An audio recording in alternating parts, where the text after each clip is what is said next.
Grimm's Fairy Tales. Old Sultan.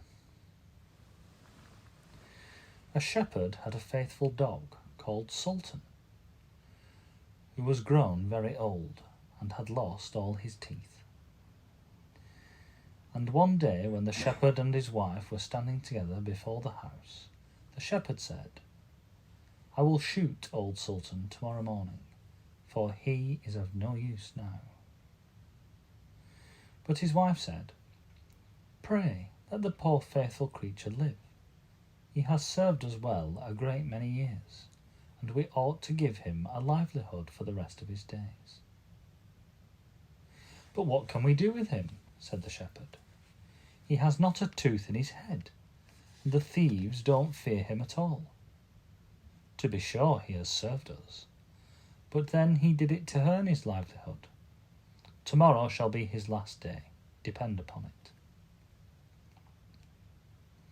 Poor Sultan, who was lying close to them, heard all that the shepherd and his wife said to one another, and was very much frightened to think tomorrow would be his last day.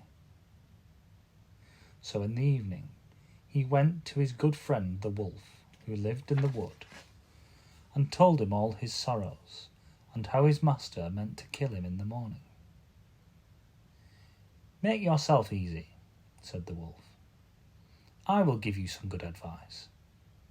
Your master, you know, goes out every morning very early with his wife into the field, and they take their little child with them and lay it down behind the hedge in the shade while they are at work.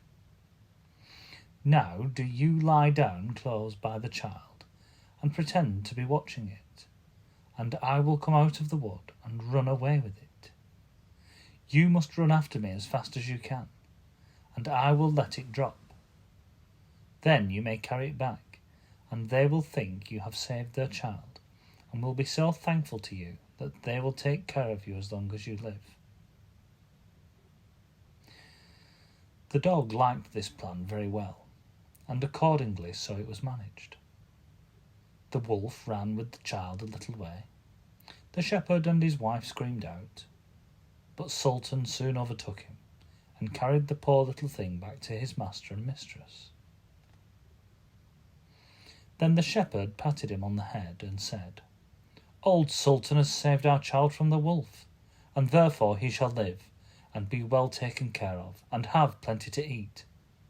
Wife, go home, and give him a good dinner, and let him have my old cushion to sleep on as long as he lives." So from this time forward, Sultan had all that he could wish for.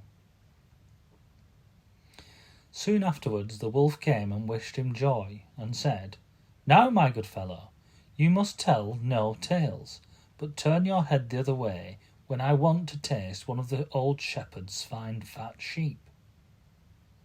"No," said the Sultan, "I will be true to my master." However, the wolf thought he was jesting, and came one night to get a dainty morsel.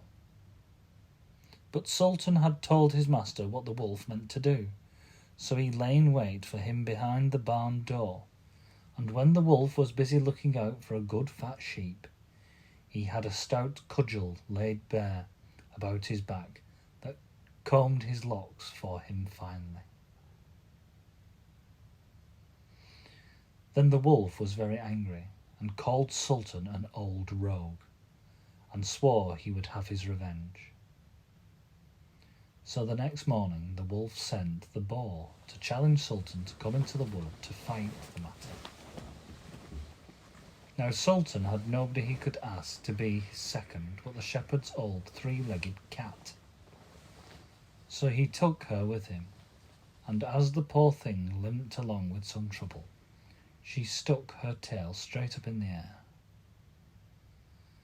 The wolf and the wild boar were first on the ground, and when they espied their enemies coming, and saw the cat's long tail standing straight in the air, they thought she was carrying a sword for Sultan to fight with, and every time she limped, they thought she was picking up a stone to throw at them.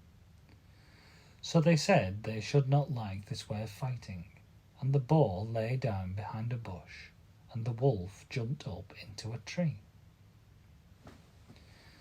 Sultan and the cat soon came up, and looked about and wondered that no one was there.